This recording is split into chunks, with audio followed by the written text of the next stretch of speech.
Alors, bon, merci à ceux qui nous rejoignent pour la deuxième partie de ce webinaire dédié à Classroom. Je laisse Elias refaire un petit rappel du contexte. Et puis, une petite présentation aussi rapide du site de la DAFIC sur laquelle nous avons intégré différentes ressources complémentaires à ces webinaires. Donc, je les laisse prendre la main et on vous présentera ensuite le menu de ce second webinaire. Merci Jean-Louis. Donc nous y allons. Quelques minutes pour vous rappeler que vous êtes dans un webinaire dédié à l'approfondissement de Classroom. Comment différencier et individualiser les apprentissages, comment mutualiser les cours entre formateurs, et on verra quelques fonctionnalités avancées de Classroom. Un rappel assez rapide, donc vous avez le menu de Meet, activer et désactiver le micro, quitter la réunion, dans l'ordre de gauche à droite. La webcam, l'activer, la désactiver. Si vous êtes amené à présenter, c'est ce bouton carré avec la flèche vers le haut, présenter maintenant. Et vous avez un certain nombre d'options autres sur les 3 points à droite, notamment pour éventuellement choisir un fond d'écran, comme certains l'ont déjà choisi. L'utilisation d'un casque ou de l'oreillette est recommandée. En effet, sur le site de la DAFPIC, vous avez ici, via le pôle R&D, la continuité pédagogique, ou bien sur la page d'accueil, vous avez également un bouton continuité pédagogique, il suffit, et les webinaires sur lesquels nous sommes actuellement. Donc, quand vous cliquez sur continuité pédagogique, quel que soit par le menu, soit par ce bouton, vous allez tomber sur un ensemble de ressources qui ont déjà été déposées ou qui sont en train d'être déposées, puisque nous sommes en train de faire d'autres ressources.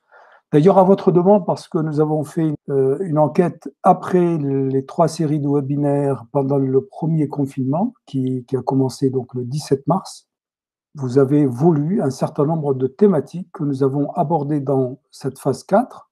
Il y aura d'autres webinaires tout au long de l'année, je pense. Vous avez un certain nombre de ressources.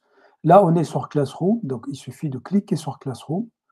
Eh bien, à partir de là, vous avez sur les autres modules de G Suite Éducation, donc de Google Éducation, notamment la visio, ou bien comment créer des comptes stagiaires, ou la gestion de Drive, des formulaires. Donc voilà, vous avez tous les tutos ici, qui sont complets d'ailleurs. Autrement dit, si vous vous posez une question, vous pouvez parfaitement aller voir une petite capsule. Généralement, elle ne dure pas longtemps. Par ailleurs, sur ce site-là, vous avez beaucoup d'autres choses. Je vous conseille simplement la Logitech.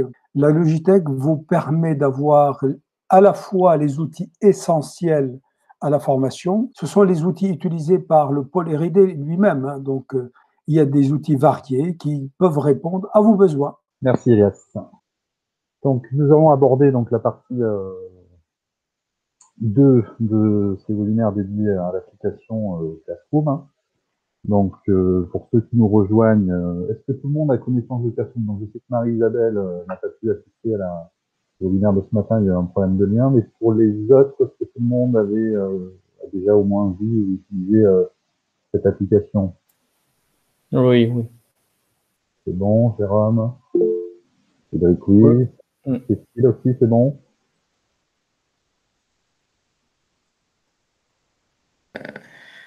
Moi, j'ai juste aperçu ce matin, mais je ne connais pas. Oui, sinon, jamais expérimenté. Ouais. D'accord.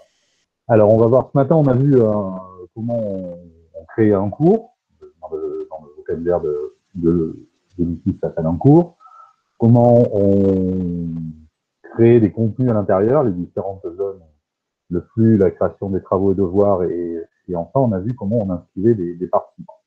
Donc, on va aller un petit peu plus loin aujourd'hui, cet après-midi, en voyant les petits paramétrages complémentaires et fonctionnalités complémentaires, et surtout, on va aller au-delà. C'est-à-dire que ce matin, on a vu comment on crée des activités qui engageaient des productions des stagiaires. On va voir maintenant comment vous interagissez au travers, en tant que formateur, avec ces productions des stagiaires, comment vous pouvez évaluer, commenter les productions de ces stagiaires. Donc, je relance mon partage d'écran.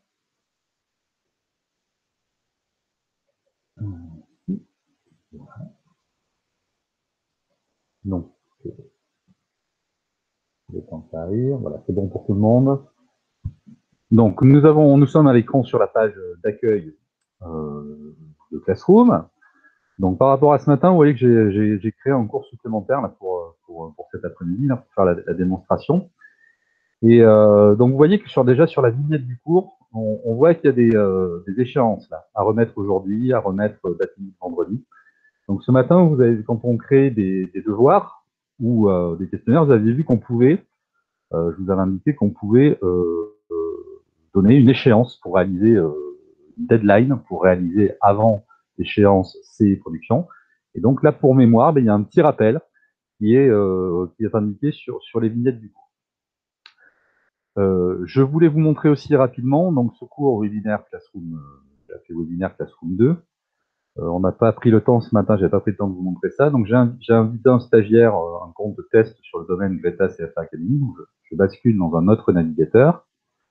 Donc, je voulais vous montrer simplement, donc lorsque vous invitez un stagiaire, il reçoit, vous voyez, une notification par mail. Donc cette notification, je l'ouvre. Donc on voit, donc je l'ai appelé stagiaire, donc il n'y a pas son prénom, mais il y aurait le prénom du stagiaire en l'occurrence. Vous avez été invité à participer, et donc il clique sur le bouton rejoindre le cours pour accéder à ce même cours en tant que stagiaire. D'accord? Donc ça, c'était simplement pour vous remontrer la petite notification qui arrive dans sa boîte mail. Je rebascule, pardon pour ce jonglerie sur... il est là, mon menu, mon Classroom en tant que formateur. Donc on va ouvrir Classroom. Donc je vous rappelle, hein, le flux, on a dit ce matin, c'est plutôt pour présenter le cours, donner les éléments structurants, les différentes activités, les durées estimées, les objectifs pédagogiques qui vont être fixés. Et on peut aussi, après, en termes d'animation en direct, ajouter des vidéos. Donc là, je l'ai fait hein, pour l'exemple. Là, j'ai ajouté un petit tuto sur l'utilisation de Classroom qu'on peut intégrer dans les éléments qui concernent plus l'information sur le contenu du cours, mais pas directement les activités qui seront à produire. Et dans la rubrique donc travaux et devoirs, j'ai fait mes devoirs moi aussi pour cet après-midi. J'ai créé différentes activités, donc un test, un devoir qui va être une production écrite, et un test via un questionnaire. Donc vous voyez que, vous vous souvenez, hein, j'ai créé les thèmes. Alors c'est un peu décousu parce que j'ai retrouvé rapidement qu'un questionnaire sur la conception pédagogique qu'on avait fait ici au CAFOC. Donc j'ai repris celui-ci pour plus de facilité. Donc j'organise mes contenus par thème. Et ici, j'ai créé une activité de production écrite. Donc quand j'ouvre ici cet élément, donc j'ai un compteur, je vous l'avais montré ce matin, qui m'indique donc que ce devoir a été attribué à un stagiaire, puisque je n'ai ici qu'un participant dans mon cours, mais si j'avais 12 ou 15 participants, ce devoir serait attribué au nombre total de stagiaires. Là, on est côté formateur. Hein. Donc, ici, pardon, j'ai créé un document dans Google Doc. Hein. Alors, j'ai mis une carte, un planisphère avec les différents continents, activités. Donc, j'ai reporté 2 tableaux avec les 5 continents. Citer 3 pays, pardon, que vous connaissez par continent. Citer 3 mots-clés symbolisant chaque continent à vos yeux. Donc, j'ai fait ça comme ce matin en créant une copie par élève. Vous vous souvenez, quand on créait le devoir, on pouvait affecter une copie à chaque élève. Donc, basculons côté stagiaire. Donc, j'accède au cours dans l'autre navigateur côté stagiaire. Donc, ici, dans ma rubrique travaux et devoirs, je vais retrouver ce test de production écrite en géographie. Donc, j'ouvre ici le devoir. Donc là, j'ai remis consignes et conseils. Je vous ai dit ce matin, vous savez, dans le petit bandeau instruction, je vous ai dit c'est là qu'il faut penser à bien donner les consignes et conseils pour réaliser l'activité. Donc là, il faudrait rédiger ceci correctement. J'affiche le devoir. Ici, donc, votre devoir. Vous voyez que le document est nominatif, hein, je vous avais dit. J'ai les éléments concernant la notation. Donc là, j'ai une notation sur 30, puisque j'ai 2 tableaux avec 15 items à saisir, donc je pars du principe qu'il y a un point par item correctement enseigné. Je retrouve mes consignes et je peux maintenant aller ouvrir le document qui m'a été fourni par le formateur. J'ouvre ce document. Donc tout ça, je vous rappelle, ça fonctionne avec les documents que vous créez dans la suite bureautique intégrée, donc le Google Doc, etc., etc. Donc le stagiaire ouvre ce document. Je vais pouvoir venir ici remplir des éléments. Je ne vais pas saisir des choses au hasard pour aller un petit peu plus vite. Peu importe, je ne remplis pas tout. Le stagiaire remplit. Il fait la même chose pour tous les documents. Donc vous pouvez mettre préformaté des exercices, voilà, des textes à trous, on peut imaginer tout ce que vous voulez, des tableaux à remplir, des questions ouvertes auxquelles il faut répondre directement. Et ce document, le stagiaire peut l'ouvrir à l'envie. C'est-à-dire là, je peux le refermer. Je vous rappelle que tout s'enregistre au fur et à mesure. Je ferme l'onglet en cliquant sur la croix. Et quand je reviens, je peux à nouveau l'ouvrir et le modifier. Donc ça, on peut travailler autant de fois qu'on le souhaite.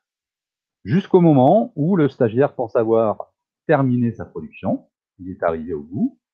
Pardon pour toujours les petites ouvertes. Et ici, en haut à droite, vous voyez qu'on a un bouton « Remettre ». D'accord?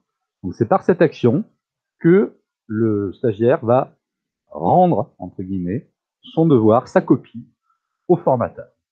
Je clique sur le bouton « Remettre ». Je vais avoir un message de confirmation. Donc voilà, rendre le devoir, vous êtes bien sûr, etc. Donc je rends mon devoir.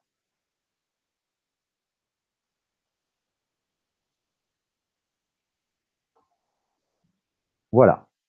Maintenant, c'est parti à mon formateur. Je n'ai plus la main, en tant que stagiaire, sur ce devoir. À partir du moment où je l'ai rendu, il est dans le casier de mon formateur, c'est lui qui va pouvoir agir dessus, et je ne pourrai retrouver la main sur ce document que si j'annule la remise, si je suis encore dans les temps, par rapport aux échéances qui m'ont été fixées. Donc ça, c'est la première partie. Donc le stagiaire a ouvert le document, il a renseigné le document, il a rendu le document. Je peux fermer ici. Je ferme ici. Je reviens dans mon cours. Vous voyez que pour le stagiaire maintenant, dans la petite fenêtre de publication du devoir, on a l'indication remis. Donc je sais que je suis à jour dans mon travail. Et maintenant, que s'est-il passé pendant ce temps côté formateur? Vous voyez qu'ici, on est passé de 1 attribué à 1 remis. Donc je peux retrouver, en cliquant sur ce bouton, les remis, je vais accéder à la console de gestion des devoirs. Donc vous voyez que je vais retrouver tous les élèves qui participent à mon cours. Et si j'avais plusieurs stagiaires, je retrouverai ici tous les documents remis par les stagiaires. Ce document, je peux venir l'ouvrir.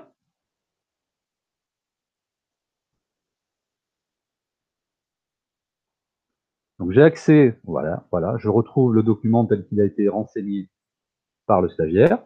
Je peux venir directement saisir des éléments dans le corps du document, ou je peux, si on n'est plus sur une logique entre guillemets de correction, venir, par exemple, ici, cet élément, je n'ai pas connaissance de ce pays américain. Donc vous voyez qu'en sélection dans ce texte, je vais pouvoir ici ajouter un commentaire relatif à cet item. Donc comme on corrige dans la marge, je vais venir ici corriger dans la marge. Attention, pays inconnu. Et je clique sur commenter. Et ainsi de suite. Je peux faire autant de commentaires sur le fond ou la forme du document. D'accord? Je peux, bien entendu, en fonction du barème que j'ai attribué, donner une note. Et je peux attribuer un commentaire privé. Bon travail, etc. Je vais pas entrer dans les détails. Et lorsque j'ai terminé la correction de cet élément, je vais pouvoir ici, alors déjà je publie ce commentaire privé que je lui envoie, et je vais pouvoir, tout à l'heure on avait remettre pour le stagiaire, maintenant je vais pouvoir rendre la copie corrigée à mon stagiaire. Vous cliquez sur Rendre. L'élève recevra une notification. Il pourra consulter la note. Je clique ici sur Rendre. Voilà, c'est fait. Je peux fermer ce document. La note est intégrée ici, on va dire sur le côté dans ma liste de stagiaires. Donc j'en avais un remis sur un attribué. Donc là maintenant, j'en ai un noté. Donc là, j'ai fini le cycle. J'ai créé le devoir. Le stagiaire l'a remis. J'ai noté, j'ai rendu. Donc j'ai fini la première boucle, le premier cycle. Donc je bascule à nouveau côté stagiaire. On peut directement aller dans la boîte mail. Normalement, voilà. Nouvelle annonce. Pardon, c'est pas l'annonce. Normalement, je devrais avoir reçu la notification. Voilà. Donc le pôle R&D qui correspond à l'enseignant a ajouté un commentaire privé sur le test production écrite. Donc le stagiaire là peut lire ce commentaire, bon travail, et il peut éventuellement répondre. On peut avoir comme ça un jeu d'échange entre le formateur et le stagiaire.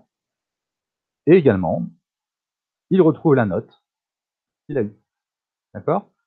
Il y a déjà un raccourci, on va le retrouver dans le Classroom, mais je peux l'ouvrir directement depuis ici. Et là, il peut ouvrir son document.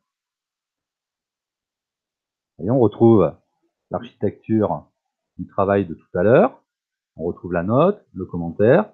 Et ici, si j'ouvre le document, on retrouvera le document avec les corrections apportées dans la marge, entre guillemets, par le formateur.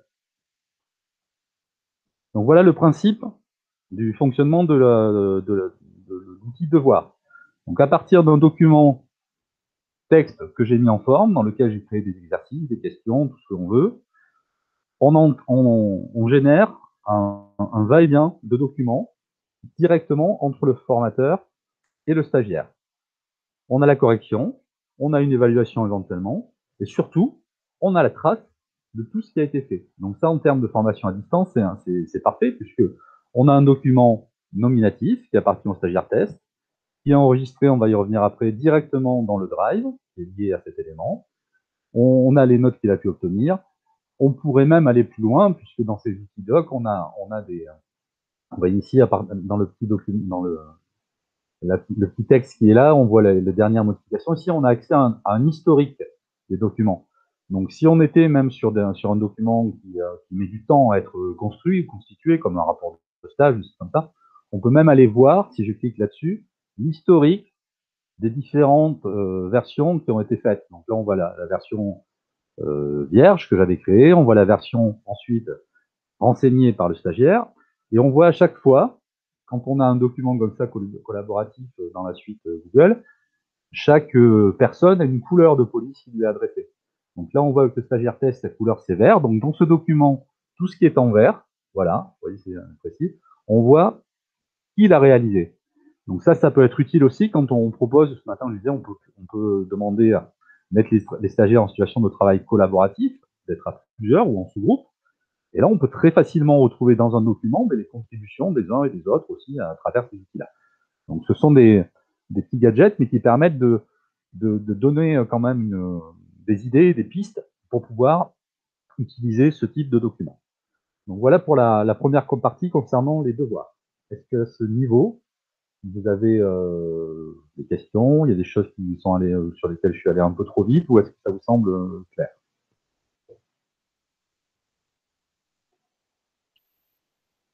Il y a deux personnes qui sont déclarées toujours débutantes, donc il faudrait nous signaler lorsque Jean-Louis va un peu plus vite.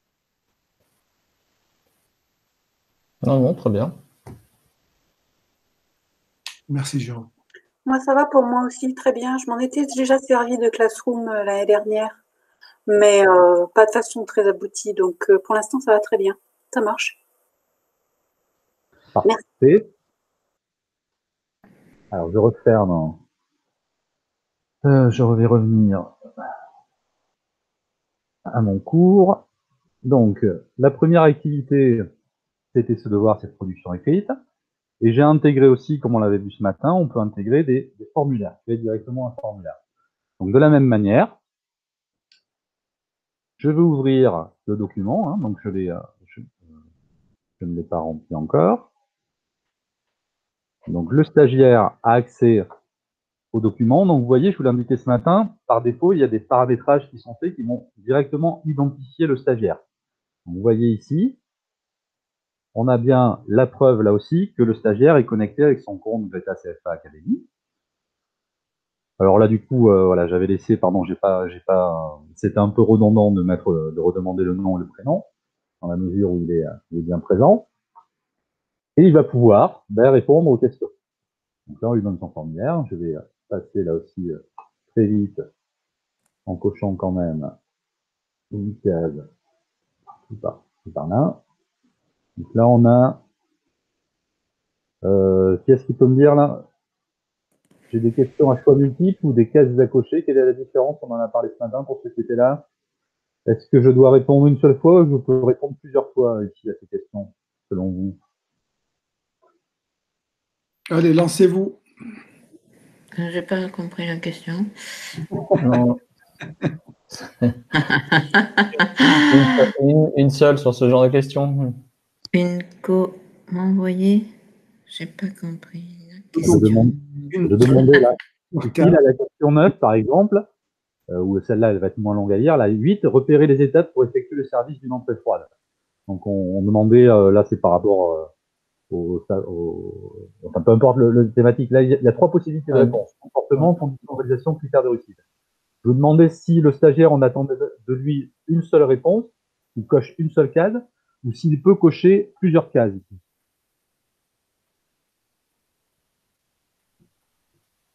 Non, vous savez pas? Il me semble deux ou trois, ce genre de... Oui, voilà, Ouais. exactement. 2 ou 3, ouais. Le rond, c'est un seul, le rond. C'est ça.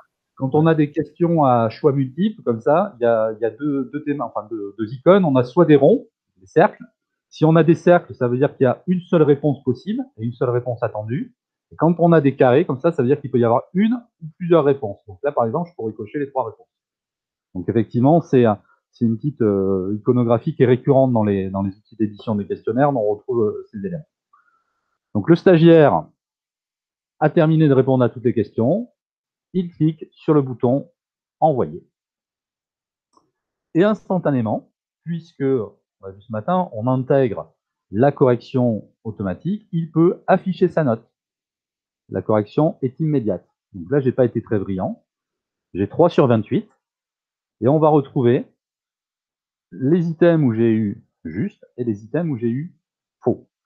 Alors, si vous étiez présent ce matin, on l'a rappelé aussi, ce questionnaire est un très mauvais exemple parce que je suis bien content de savoir que ici, je n'ai pas répondu ce qui était attendu. Mais pourquoi?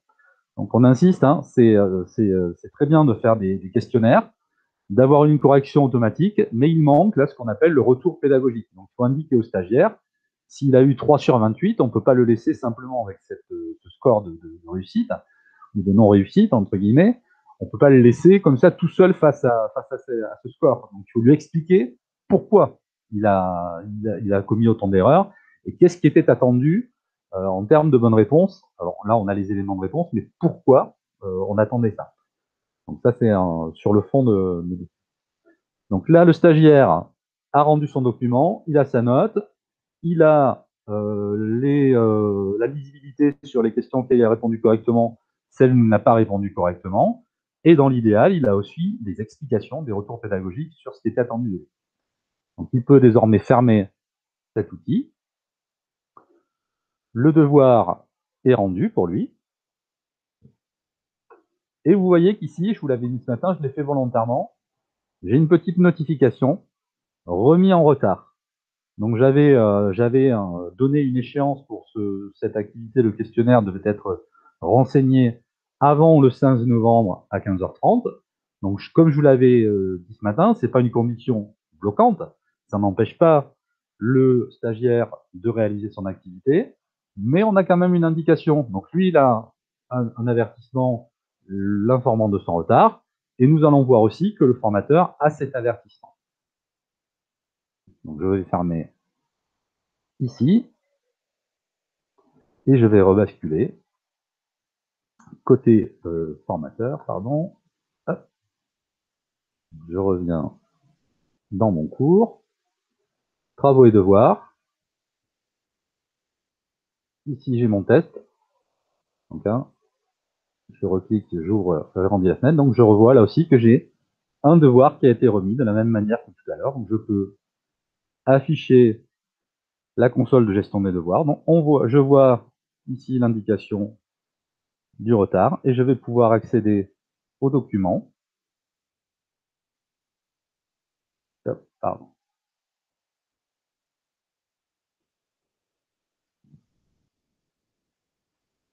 Pardon, c'est pas le bon lien.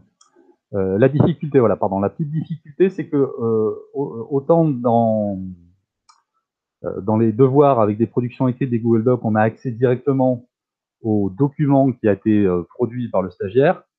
Ici, la gestion, si on va aller plus finement, aller voir plus finement donc, le score de réussite et le détail des questions qui ont été renseignées par le stagiaire, il faut accéder à l'outil d'édition du questionnaire. Dites-moi là si ça va trop vite. Ici, vous voyez qu'on a un petit lien vers le dossier Drive du devoir. Donc, je vais cliquer. Ah, super, il n'en veut pas. Je vais recliquer, il n'en veut toujours pas. Donc, je vais passer.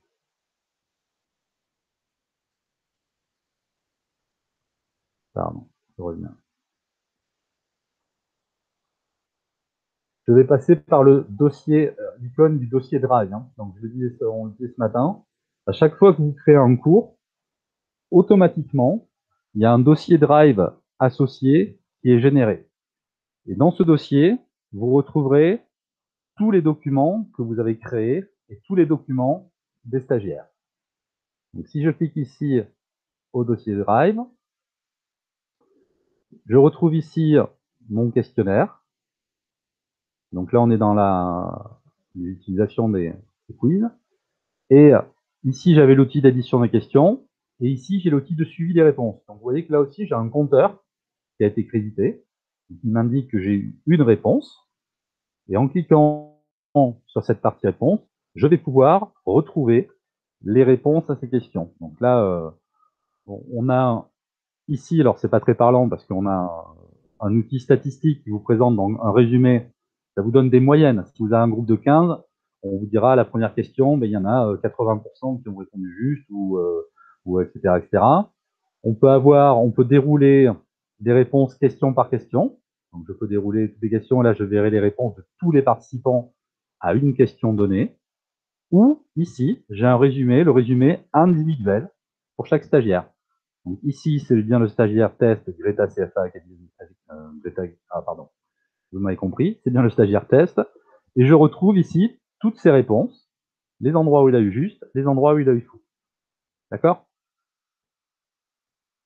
Donc là, on jongle entre l'outil Classroom et l'outil formulaire dans lequel on est venu créer ce formulaire, ce questionnaire qui s'est intégré dans Classroom, mais on ne retrouve les réponses que dans l'outil d'édition du questionnaire. Donc on peut les retrouver de cette manière, ou on peut, si vous avez on peut éditer depuis ce questionnaire, on peut associer une feuille de calcul, en cliquant sur cette icône, et cette feuille de calcul reprendra, voilà, on retrouve la personne qui a écrit, son score, on va retrouver toutes ses réponses. Donc ça permet de faire un récapitulatif sous forme de tableau. Et il y a un élément complémentaire qu'on n'avait pas dans le suivi des réponses dans le Vous voyez ici qu'on a un horodateur. Donc on sait aussi quand les stagiaires et à quelle heure ont répondu les stagiaires à ce document. Donc là aussi, en termes de traçabilité, avec cet outil complémentaire, on a quelque chose de très complet. On a une réponse à un questionnaire qui vient attester d'une production, et on a aussi le compte associé et la date et l'heure de réalisation de l'activité. Donc vous voyez qu'en termes de conformité à la réglementation sur la formation à distance, on est complètement dans les clous. Donc il faut prendre un petit peu l'habitude de jongler avec ces formulaires. Il faut à la fois jongler entre le Classroom dans lequel on l'a créé et le dossier Drive dans lequel il est enregistré et dans lequel on vient chercher les réponses et les résultats des stagiaires directement. Mais voilà, c'est pas, faut le faire une ou deux fois pour prendre ses repères. Des questions, besoin de revenir sur un point, sur une manipulation sur laquelle je serai allé un peu vite éventuellement. Pas de questions dans le chat, on attend. Éventuellement, comme on n'est pas nombreux, vous pouvez ouvrir directement votre micro. Oui, Non, non, mais ça, c'est du classique, ça. Bon. Parfait. Pour les autres aussi, pas de souci. Ça va très bien, merci. Bon. Moi, voilà, je suis pas sûre d'intégrer beaucoup de choses, mais bon, je pense que c'est le démarrage, quoi. Et comme vous dites, c'est en testant que ça va rentrer. C'est la bonne politique. Donc patience. Il n'y a pas de meilleur apprentissage que le test. C'est ça. Et voilà, effectivement, là, il y a beaucoup de choses qui arrivent quand c'est nouveau pour vous. Je vous l'ai dit, enfin, vous l'avez répété aussi ce matin avec Elias, n'hésitez pas, ne restez pas bloqué après chez vous si vous avez des difficultés, c'est normal. Ouais. Qu'il y ait des choses qui vous échappent. Il y a plein de petites subtilités, on se retrouve bloqué des fois pour pas grand-chose. N'hésitez pas à nous interpeller, nous, ça ne nous prend pas forcément beaucoup de temps de vous dépanner et ça vous permet de continuer à avancer sereinement. Donc n'hésitez pas. Ok. Donc voilà, là c'était le premier focus pour terminer un petit peu ce qu'on avait vu dans la partie 1 ce matin. C'était de voir voilà cette partie gestion des devoirs et des ressources qu'on peut créer. Donc je rappelle, on avait vu donc ici on a fait le devoir et le questionnaire, c'est des icônes. La question, c'est le même principe que ce qu'on vient de voir. Et la documentation, il y a la différence entre le devoir et la documentation. Je l'avais dit, la documentation on met des ressources et ça ne génère pas ce système d'aller-retour qu'on peut créer entre le formateur et les apprenants. D'accord? Et vous avez vu qu'il y a tout un. N'hésitez pas. Alors après voilà, plus on humanise, c'est facile. Tout à l'heure, quand je corrigeais le devoir, on a ce système. Si je reprends le document ici Google Doc, on a ce document. Pardon, je vais aller chercher celui du stagiaire. Excusez-moi, c'est ce que je vais faire. Hop, ici, la solution triste. On peut ici, vous voyez que j'avais le commentaire de mon formateur sur le côté. Je peux répondre à ce commentaire. Et donc là, je peux, ici, en tant que stagiaire, apporter une réponse et envoyer le commentaire. Et donc, ça, c'est des outils qui sont très importants parce que ça fonctionne dans ce qu'on appelle de l'asynchrone, c'est-à-dire qu'on n'est pas tous les deux connectés en même temps. Je vais pouvoir lire un peu plus tard les commentaires du formateur ou les commentaires qui ont été faits par le stagiaire. Mais il me dit, bon, par exemple, je comprends pas, ce pays, je l'ai trouvé dans l'Atlas, etc., etc. Et on peut directement voilà, générer aussi un fil de discussion et d'accompagnement du stagiaire au travers de ce document. Et ça fonctionne, donc je disais, en asynchrone, mais ça fonctionne également en synchrone. Donc vous pouvez très bien aussi vous retrouver chacun devant votre écran avec un stagiaire qui est en train, ou des stagiaires qui sont en train de réaliser des exercices que vous leur avez confiés. Vous vous baladez de document en document et vous pouvez intervenir en les prévenant, bien sûr, il ne faut pas, il s'agit pas d'être invasif comme ça et espion entre guillemets. Il faut prévenir les stagiaires que vous êtes susceptible d'ouvrir le document et de commencer une interaction avec eux, mais vous pouvez en direct les accompagner, les conseiller dans la rédaction, les aiguiller, faire de la remédiation donc en direct sur un type de document comme ça. Donc c'est assez intéressant d'utiliser les possibilités de ces documents qui sont collaboratifs et avec une simultanéité d'action entre les différents individus qui les partagent, que ce soit des stagiaires ou que ce soit les stagiaires et le format. Alors, si c'est OK pour vous pour cette partie travaux et devoirs, donc on l'a exploré assez complètement. On va finaliser le tour d'horizon de l'application Classroom. Donc, je voulais ensuite parler je vais revenir sur la page d'accueil. Donc, n'oubliez pas, ici, on a ce menu latéral qui permet de revenir à la page d'accueil, la petite maison, le symbole qu'on retrouve dans toutes les applications. Donc ici, j'ai toutes les vignettes de mes cours. Donc, on retrouve, je vous l'avais dit, donc tout à l'heure, on l'a vu, c'est une nouveauté assez récente qui a intégré ça. On va retrouver sur ces vignettes les échéances des devoirs que vous avez pu poser. Et on a un lien directement vers le dossier Drive du Classroom. Donc ce lien, on le retrouve à l'intérieur du cours, mais on le trouve directement sur la vignette. Donc vous pouvez aussi directement cliquer sur cette vignette et accéder. Ici, donc on est bien dans mon Drive. Il y a dans l'arborescence un dossier Classroom qui a été généré automatiquement dès que vous utilisez l'application.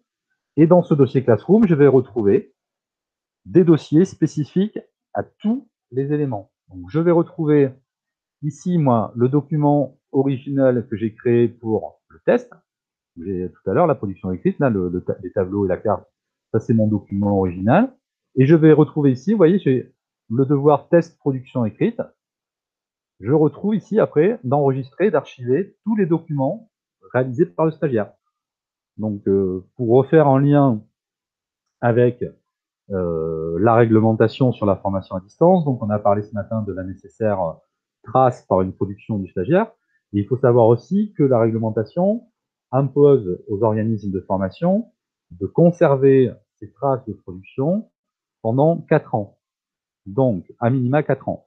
Ça signifie que le financeur d'une formation, que ce soit si vous avez des groupes PRF par exemple, si la région souhaite un jour vous demander, vous avez intégré une partie de formation à distance dans tel parcours, donc vous, admettons que vous ayez utilisé l'application Classroom, on va vous demander, vous avez indiqué que les stagiaires avaient ici là, 2h30 sur les fruits et légumes. On aimerait ou vérifier les productions qui attestent de la réalisation de ce parcours de monsieur Antel ou de l'ensemble du groupe. Eh bien, c'est important d'avoir bien archivé ces documents. Donc, par défaut, ils sont archivés dans votre, vous en tant que formateur, dans votre Drive, dans le dossier Classroom qui a été généré automatiquement. Il peut être intéressant aussi pour vous, c'est là où on insiste, de travailler en collaboration avec vos collègues, puisque donc vous avez fait le travail en amont de préparation, de structuration, d'organisation de la preuve par les activités de production que vous proposez aux stagiaires. Ensuite, libre à vous soit de faire des copies de ce dossier, soit de donner accès à ce dossier à la coordonnatrice du dispositif, au CFC avec qui vous êtes en relation, au DDFPT éventuellement. Enfin, de partager ces éléments de traces et de preuves qui doivent être archivés pendant 4 ans pour que si dans quelques mois ou quelques années, un financeur demande une preuve, vous puissiez la générer. Puisque on n'est pas, quand on fait une formation à distance, donc on doit organiser la traçabilité des productions des stagiaires, mais on n'envoie pas tout à la fin de la formation au financeur. Ce n'est que sur demande et sur vérification que l'on est censé pouvoir produire ces documents. D'accord? Donc tout ça, il faut l'archiver. Donc là, c'est bien effectivement de s'organiser, et avec ces outils de Drive, etc., c'est assez facile, de manière à pouvoir partager ces éléments avec vos collègues. Donc je reviens sur ma page d'accueil du cours. Donc sur la vignette, voilà ce qu'on va retrouver. Ici, on a un raccourci aussi qui donne accès au carnet de notes. Donc on verra le carnet de notes. En fait, il répertorie, quand on crée des devoirs, les notes de tous vos stagiaires. Je ne vais pas vous expliquer ce que c'est que le carnet de notes. Donc c'est un lien qui y va directement. Alors ce qui est plus intéressant, parce que ces liens étaient un peu anecdotiques, c'est ici les 3 petits points. Donc on l'a vu ce matin, vous pouvez, grâce à ces 3 petits points, avoir quelques actions. Donc déplacer. Alors déplacer, ça sert à quoi? Ça sert ici, donc on n'a pas encore beaucoup de vignettes, mais si vous vous mettez à l'utiliser régulièrement, vous pouvez le retrouver avec plusieurs vignettes. Donc vous pouvez en fait déplacer ces vignettes pour vous dire, si vous avez besoin de mieux vous organiser. Donc par exemple celle-ci, je voudrais la mettre en tête de gondole parce que c'est le groupe que je suis en train de choisir. Donc je vais cliquer sur déplacer et je peux ici la ramener vers le début ou vers la fin. Donc là, si je décide que je vais la ramener au début, vous voyez maintenant ici, elle apparaît dans l'ordre, elle est arrivée en première position. Donc ça permet un petit peu de réorganiser les devoirs par rapport à la gestion des groupes que l'on a en présence. Vous pouvez également copier le lien d'invitation. Donc on a vu ce matin dans les possibilités d'invitation, soit on invite par le lien, soit on peut inviter par un code, je vous le remontrerai tout à l'heure, on peut trouver. À mon sens, le mieux est d'utiliser, on l'a dit tout à l'heure, la l'invitation par mail avec les comptes Greta CFA Khan Academy. Vous avez vu, il reçoit la notification. Et tout ça, ce sont des éléments de preuve aussi. Ces éléments. Donc, c'est pour ça que c'est intéressant de toujours utiliser cette interaction et toujours utiliser ces comptes. Mais éventuellement, on peut récupérer le lien pour le renvoyer ou l'adresser à quelqu'un. On peut venir modifier les éléments. Donc, modifier, on a vu ce matin, c'est modifier le titre, modifier des éléments de description, donc on verra tout à l'heure où il s'affiche. Je vais dire quelques lettres pour voir où il s'affiche ensuite. Et enfin, nous avons la possibilité de copier ce cours. Donc, on l'a dit ce matin, hein, si vous avez un nouveau groupe en formation qui suit le même parcours que celui en Classroom que vous avez déjà créé, le mieux est de faire une copie de ce cours de manière à pouvoir inscrire de nouveaux apprenants. Là, j'avais mon cours au webinaire Classroom auquel j'ai le stagiaire test qui est inscrit. J'en fais une copie. Donc voilà, je peux éventuellement, il m'indique que c'est une copie, mais je pourrais lui donner un nom par rapport à un nouveau groupe, donner un groupe novembre 2020.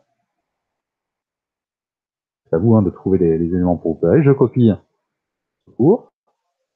Ça va arriver assez vite, normalement. Voilà. Elle est en train de finaliser. Bon. Le temps qu'il finalise, la copie tout simplement, il copie tout, sauf les inscrits, ça va de soi. Et sauf les travaux des inscrits, c'est-à-dire les devoirs déposés, enfin tout l'historique, ça, il ne le copie pas. Exactement. Donc vous voyez, j'ai un nouveau Classroom. Je vais retrouver à l'intérieur de ce Classroom les éléments que j'avais créés. Vous voyez, j'ai tous mes tests, j'ai mon questionnaire. Mais par contre, ici, je n'ai pas encore de participants. Donc en fait, il me suffit d'ajouter les nouveaux participants de l'année en cours et ils retrouveront tous les éléments. Et puis, si j'ai décidé d'évoluer ou de faire évoluer ce cours, que le groupe est un petit peu différent, et là aussi, vous pouvez le modifier en ajoutant de nouveaux éléments ou en supprimant quelques-uns. Mais vous n'êtes pas obligé de recommencer à zéro. Donc ça, c'est assez intéressant. Donc on fait une copie du cours. On l'a entièrement, voilà, on a dupliqué tous les éléments. Et ensuite, donc, vous pouvez inscrire de nouveaux participants. Il y a effectivement, comme l'a dit Ignace, on ne retrouve pas tout ce qui était lié aux inscrits du cours originel ou original. Je reviens sur ce tour d'horizon. Et enfin, vous voyez qu'il y a un autre bouton qui est l'archivage. Donc, on va voir ça. Ça vous permet là aussi également de faire le ménage dans cette page d'accueil, parce qu'on peut assez rapidement être noyé sous les vignettes, donc se mélanger un peu les pinceaux peut-être. Donc si par exemple ce test 1 CAP cuisine, c'est un cours que j'ai un Classroom que j'ai utilisé l'an dernier, là j'ai plus de stagiaires, ça me pollue un peu visuellement de l'avoir toujours au milieu, je vais décider de le ranger. Je vais le ranger dans un tiroir, le tiroir archive. Donc je vais pouvoir cliquer sur ce bouton, archiver. Donc ça veut dire bien entendu que ce dossier disparaît de la visibilité des stagiaires qui étaient inscrits dessus. Ça y est, c'est parti. Hop, il a disparu de ma page d'accueil.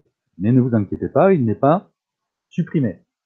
Et donc pour y avoir accès à nouveau, c'est là où on va commencer l'exploration de cette barre de menu latéral ici, à laquelle on accède par les trois petits traits. Donc j'ouvre ici, et vous voyez qu'en bas, j'ai ici mon tiroir des cours archivés. Donc si j'ouvre ce tiroir, je retrouve des cours que j'ai archivés. Donc vous voyez la différence de la page d'accueil. Hein. Les vignettes sont hachurées. C'est un repère visuel pour voir qu'on est bien dans les archives. Hein. C'est marqué en haut, mais on voit que ces éléments sont archivés. Et donc si au bout d'un an, j'ai un nouveau groupe de CAP cuisine et que je me dis, tiens, je vais aller récupérer ce cours archivé parce que je vais en avoir besoin maintenant, il vous suffit de recliquer sur les trois petits points et on a la possibilité de le copier, de le restaurer. Donc je le remets dans la page d'accueil du cours, ce qu'on avait fait avant, ou éventuellement de le supprimer. Et là, si vous le supprimez définitivement, vous perdrez tous les éléments qui sont à l'intérieur. Donc vous pouvez utiliser cette possibilité d'archivage, sachant encore une fois, j'ai peut-être oublié de le préciser ce matin, quand je parlais des différences entre les comptes Gmail particuliers particulier et nos comptes Greta CFA Aquitaine, enfin vos comptes Greta CFA Aquitaine et nos comptes sur les suites Google Éducation, et qu'à la différence des comptes particuliers, on n'est pas limité dans l'espace de stockage. On a chaque utilisateur a une capacité de stockage illimitée. Donc vous n'avez pas à vous soucier de la place que ça pourrait prendre ou d'arriver à saturation de votre espace d'enregistrement. Si vous voulez archiver 50 000 cours, vous pouvez le faire, il n'y a aucune difficulté. Hein. Donc ça, donc du coup, il n'est pas forcément nécessaire de supprimer les choses, sauf si elles sont vraiment obsolètes ou qu'elles n'ont plus d'intérêt pour. Donc voilà pour le menu des archives. Attention à l'archivage. Lorsque vous archivez un cours dans lequel vous avez inscrit des apprenants, pour cette traçabilité, pour répondre à la loi, à l'exigence de la réglementation, ne supprimez pas. C'est-à-dire que si vous supprimez, vous n'avez plus de traces. C'est ça l'idée. Hein. Exactement, c'est important. Donc, je reviens sur ma page d'accueil. Donc on disait que nous avions exploré un petit peu le menu latéral. Donc là on retrouve simplement la liste des cours et des vignettes qui sont présentes ici. Hein. Donc quand on a beaucoup de vignettes, ça peut être pratique de passer par ce menu. Ou quand je jongle entre mes cours, quand je suis à l'intérieur d'un cours, je peux ouvrir également ce menu latéral.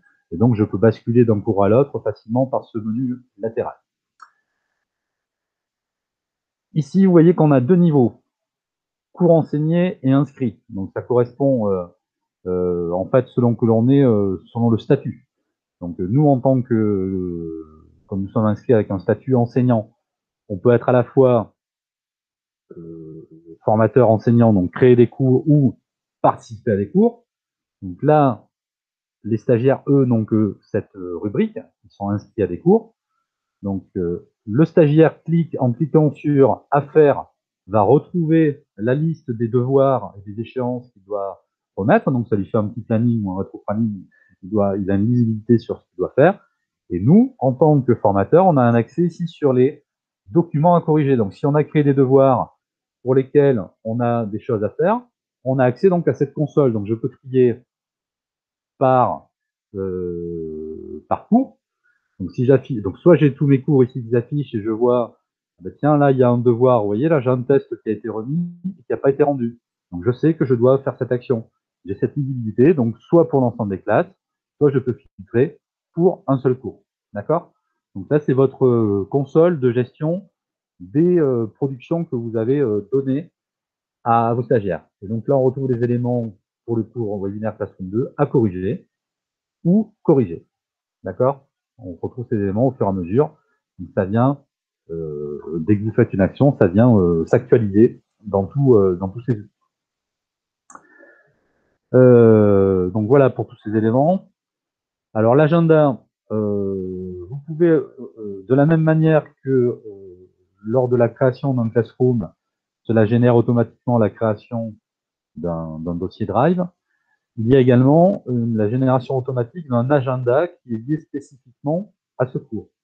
Et donc, sur cet agenda, vous retrouverez, ben là aussi, toutes les échéances que vous avez fixées pour des devoirs. Donc, ça peut être un repère à la fois pour vous et pour les stagiaires. Et bien sûr, cet agenda, il peut vous servir d'agenda partagé au-delà des activités qui sont proposées dans le Classroom. Vous pouvez y intégrer des actions, des activités en présentiel. Vous pouvez y intégrer des rendez-vous que vous programmez d'accompagnement d'un stagiaire, que ce soit en présentiel ou par téléphone ou en visio. Mais donc, sachez que vous avez un agenda donc spécifique à la formation. Donc là, moi, si je clique sur le bandeau agenda, et là aussi, pareil, on peut filtrer par classe. Donc, si je reprends le webinaire Classroom 2, donc je vois sur l'agenda de la semaine qu'il y avait aujourd'hui cette échéance du questionnaire à rendre à 15h30, et il y a l'échéance du devoir à rendre ce vendredi à 12h. D'accord? Et ces agendas, là aussi, vous pouvez les gérer depuis votre application agenda, vous pouvez les afficher avec les liens avec votre agenda professionnel classique, etc., etc.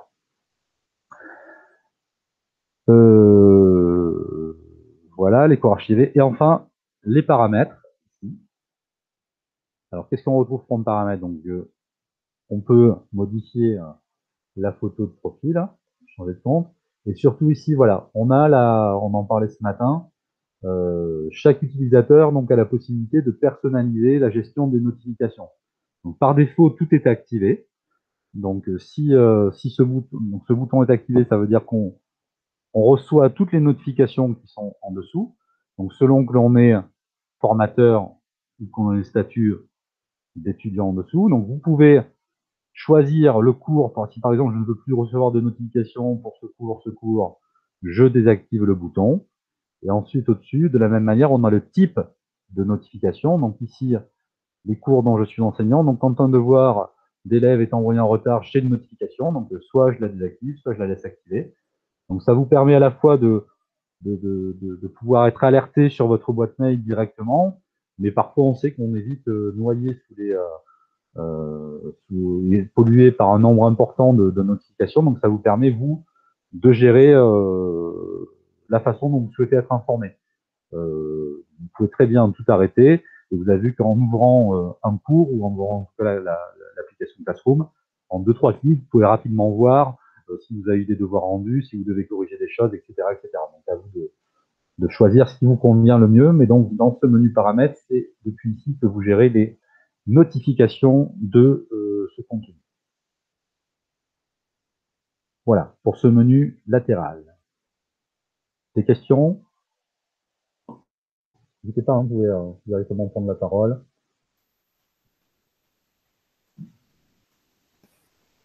Non, tout va bien. Merci. Tout va bien. Bon. Parfait, parfait. Alors, si on continue l'exploration, ça va assez vite, on va terminer en avance. Donc, je reprends le cours d'aujourd'hui. Donc, je l'ouvre. Donc, tout à l'heure, je vous avais dit dans la partie, dans la vignette du cours, vous voyez, quand on saisit dans la description des éléments, donc, vous voyez, j'avais tapé une série de géants, donc on les retrouve s'afficher ici un peu en dessous. Et il y a un autre endroit où ils s'affichent dans ce bandeau. Ah non. Ah, pardon, je suis côté formateur, excusez-moi. Pour le stagiaire, hop, ici, il va retrouver dans le bandeau. Alors, mais non, ils ont changé ça. Alors, pardon, autant pour moi. Avant, il y avait une petite flèche qui permettait d'étendre ce bandeau, envoyer le texte apparaître, et maintenant, il est présent uniquement dessous. Donc, désolé, je suis pris de vitesse aussi par les évolutions de l'outil. Donc, voilà, la petite description complémentaire, au-delà du titre, elle apparaît en dessous, en haut à droite.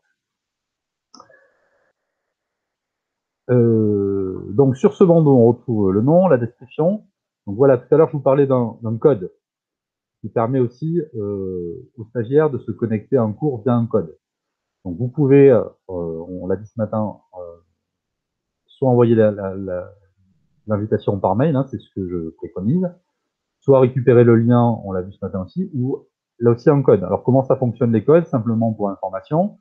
Donc, si je bascule côté stagiaire, je reviens sur la page d'accueil. Vous êtes enseignant, vous avez adressé le code à un stagiaire. Ici, par le bouton plus qui permet de créer un cours, cela nous permet également de rejoindre un cours. Je clique sur rejoindre et vous voyez qu'on a ici la possibilité de rentrer le code du cours. Donc, si j'ai bien été inscrit par le formateur avec cette adresse mail, en rentrant le code du cours, j'accède également au cours. Je peux rejoindre le cours. Donc, trois modalités, le code, le lien ou directement la notification par mail et l'envoi de l'invitation par mail.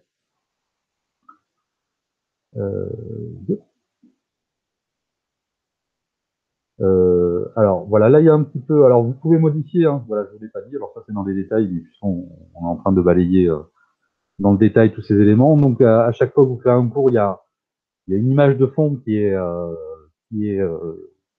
proposée. Donc vous pouvez modifier cette image, hein, donc en sélectionnant le thème. Donc vous avez toute une série d'images qui vous sont proposées. Donc vous pouvez, en fonction de la thématique ou autre, choisir une image. Donc je clique sur sélectionner, je la modifie. Ou vous pouvez également importer une photo ou une image ou un document depuis votre ordinateur pour modifier l'entête du cours. D'accord? Donc ça, très simple, importer la photo ou sélectionner le thème.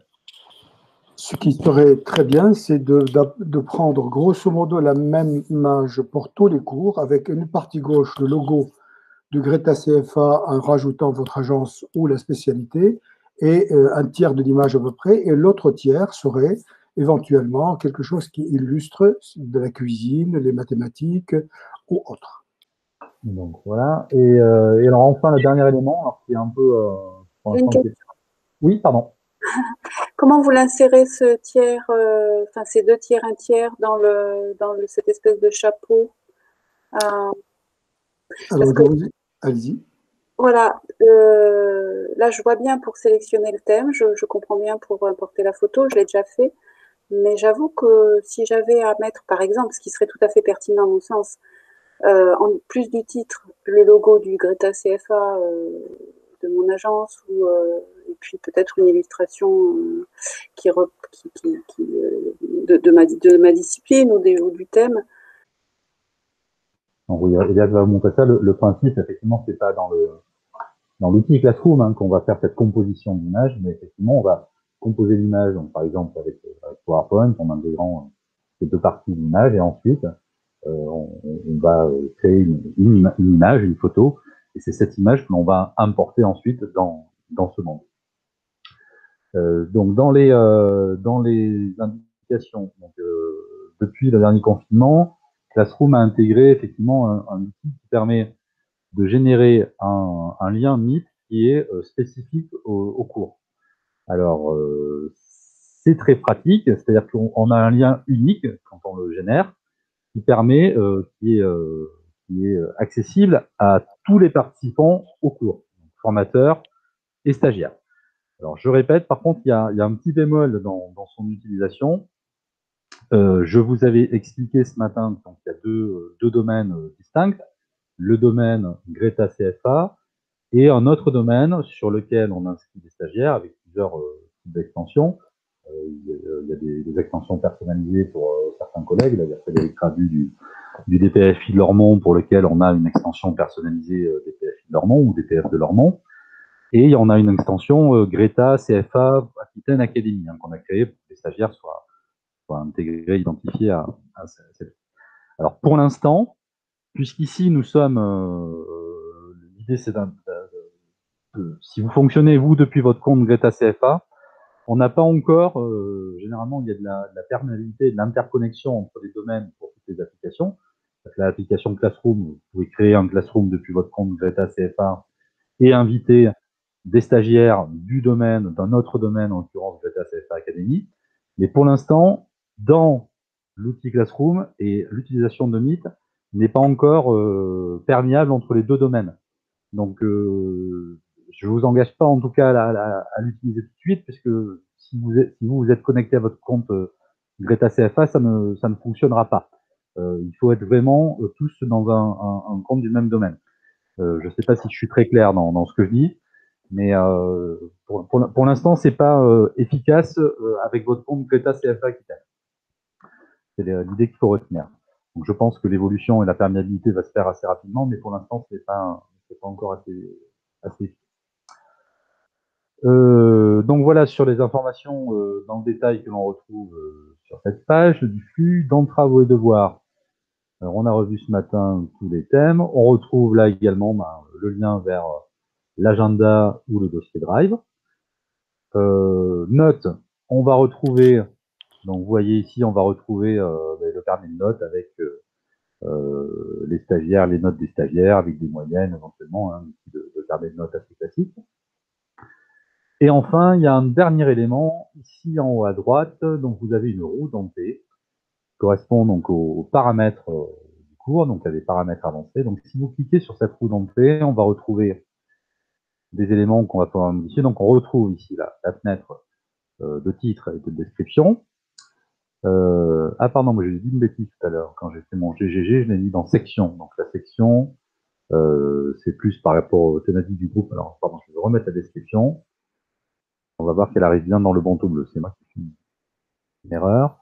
On retrouve dans les paramètres généraux donc le code d'invitation. Donc par défaut, il est activé. Donc on pourrait désactiver cette possibilité, donc de manière à ne pas pouvoir permettre une invitation par code, ou réinitialiser. Il se pourrait que si on a fait circuler un code et qu'il arrive entre des mains de personnes qui ne doivent pas y avoir accès, on peut réinitialiser ce code et du coup empêcher l'accès aux personnes qui ne sont pas invitées.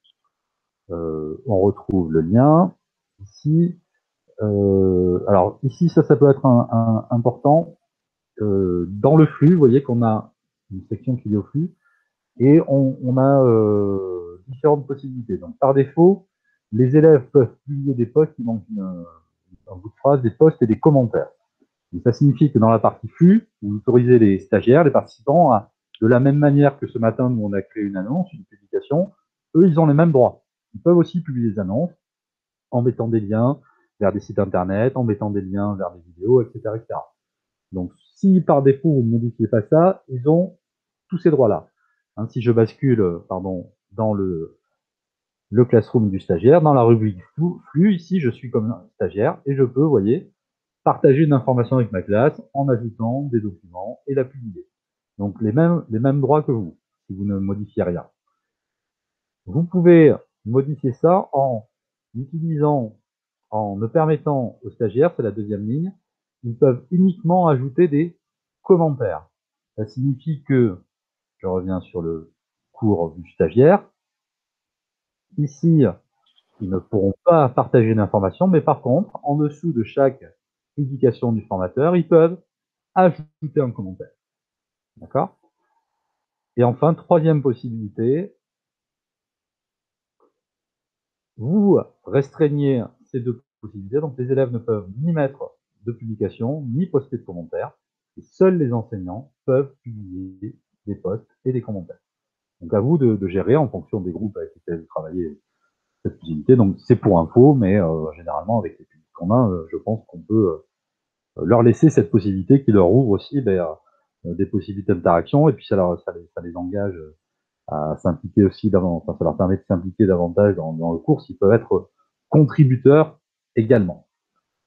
Et après, là aussi, il y a une possibilité de modifier, donc on voit travaux et devoirs sur le flux. Alors ça signifie quoi? Ça signifie que lorsque je, je vais basculer à nouveau sur la vue stagiaire, pardon.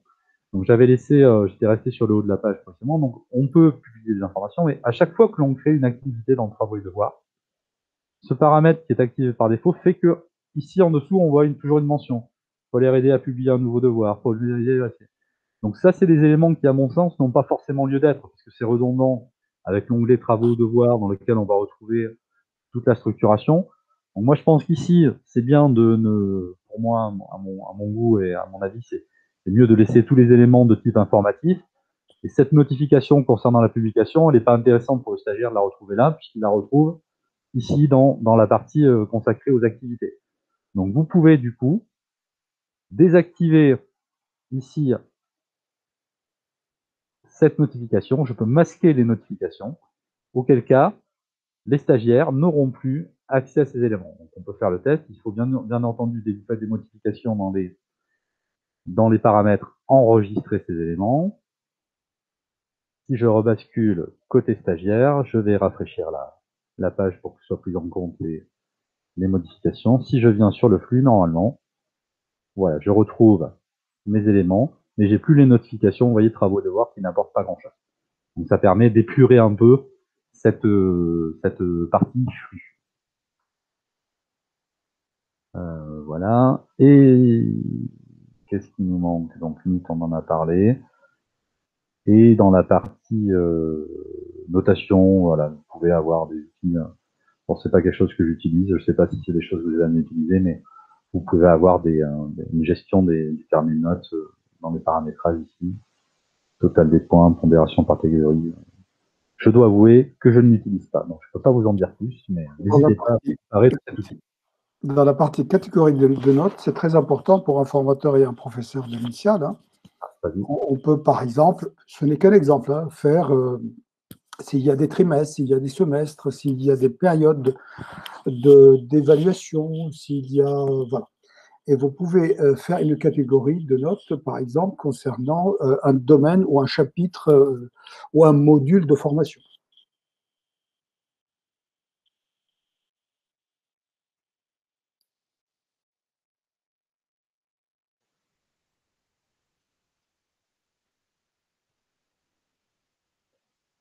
Voilà, écoutez, je pense qu'on a fait le tour de manière assez exhaustive de l'outil Chatroom. On a vu les notes, on a vu les paramètres, les participants, on a vu les travaux et devoirs, donc la création des activités et la gestion des allers-retours entre ce qui est fait par les productions des stagiaires et vous. On a vu l'utilisation et la gestion du flux.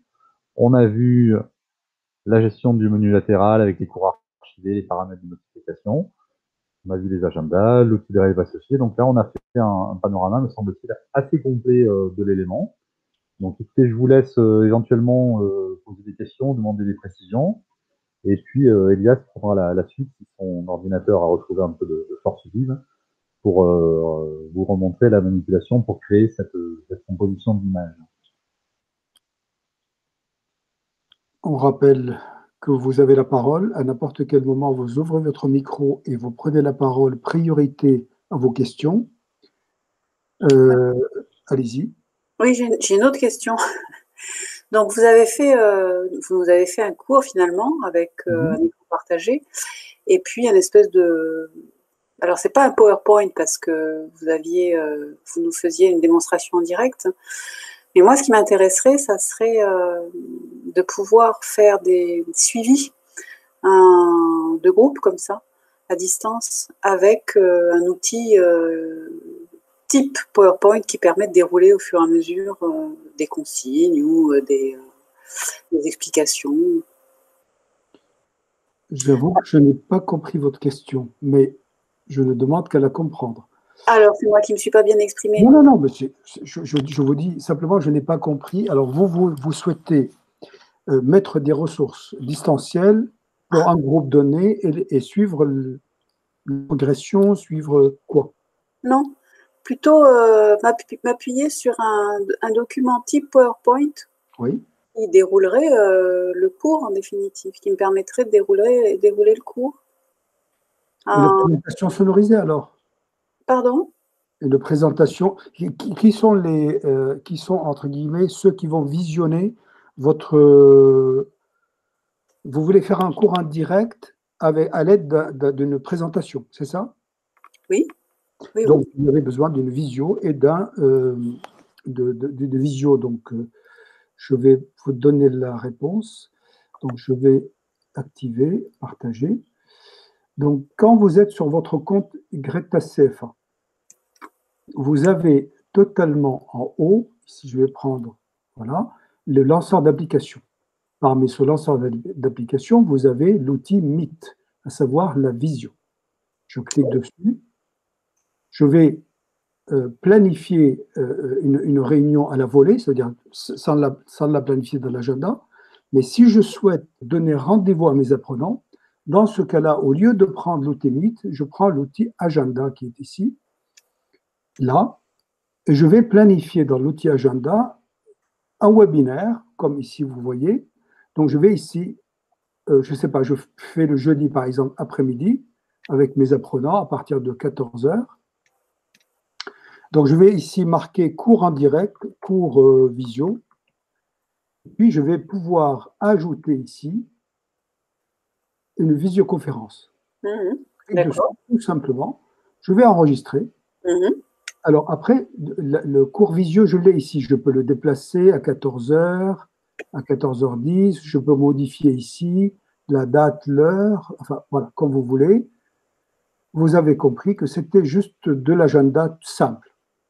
Ça me pose aucun problème. Très bien. Donc, dans ce cas-là, vous avez ici un lien visio. Vous le voyez ici. Vous le prenez, vous l'envoyez, vous le transférez, ou bien vous invitez vos apprenants via le coin invité ici. Donc, vous allez inviter des personnes. D'accord. Voilà, tout simplement. Et puis, vous leur donnez rendez-vous comme aujourd'hui. Vous voyez bien que je suis en train de faire. Cependant, si jamais la personne n'a pas encore de compte ou que sais-je encore, bah, vous lui envoyez, vous lui donnez tout simplement ce lien-là. Une fois que vous avez terminé ce que vous êtes en train de faire, vous répondez oui à l'ensemble des questions et vous allez lancer votre cours. Ça y est, les apprenants sont là. Vous allez donc préparer à l'avance on a préparé son cours, on a préparé les éléments avec les objectifs, depuis les objectifs pédagogiques, les objectifs de formation. Et celui-là, je vais le laisser sur mon écran. Et quand je suis sur Meet, je vais pouvoir partager. Ah, c'est ça. Celui-là, vous êtes en train de présenter, vous voyez en bas à droite.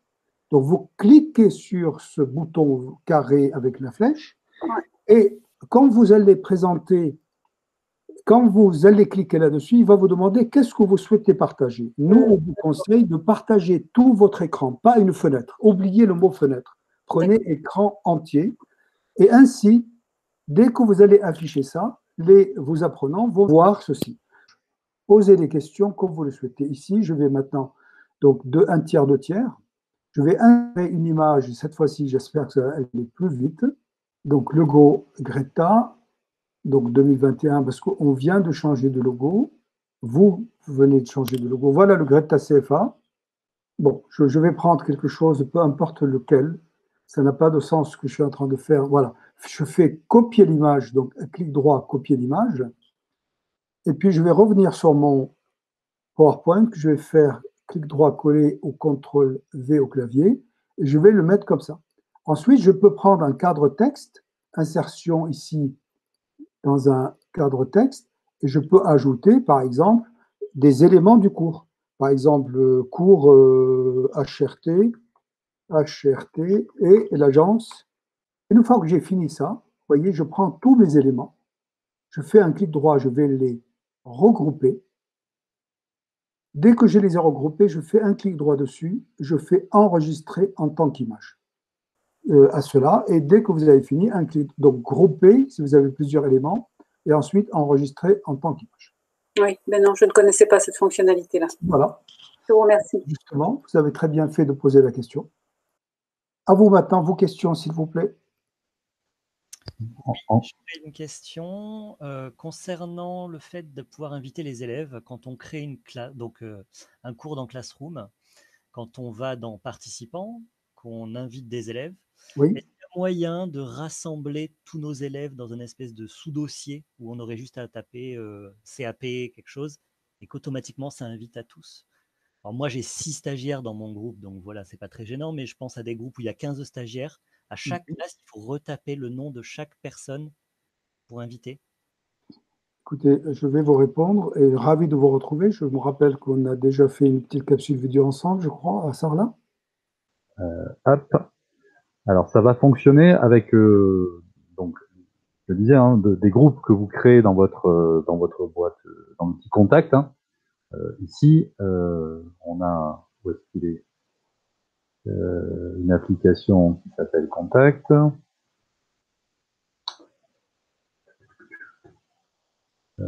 Contact, ici, voilà.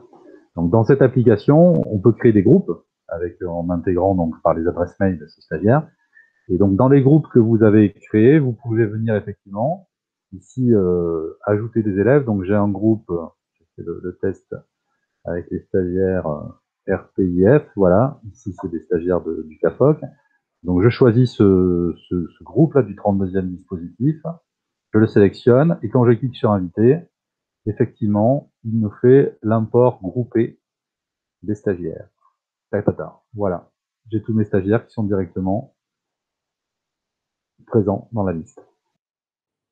Comment créer des groupes dans le module Contact? Une fois connecté avec votre compte, vous allez sur le lanceur d'application, vous regarderez le module Contact, vous cliquez, vous allez sur libellé ici, vous créez un libellé, ça veut dire un nom de groupe, hein, tout simplement.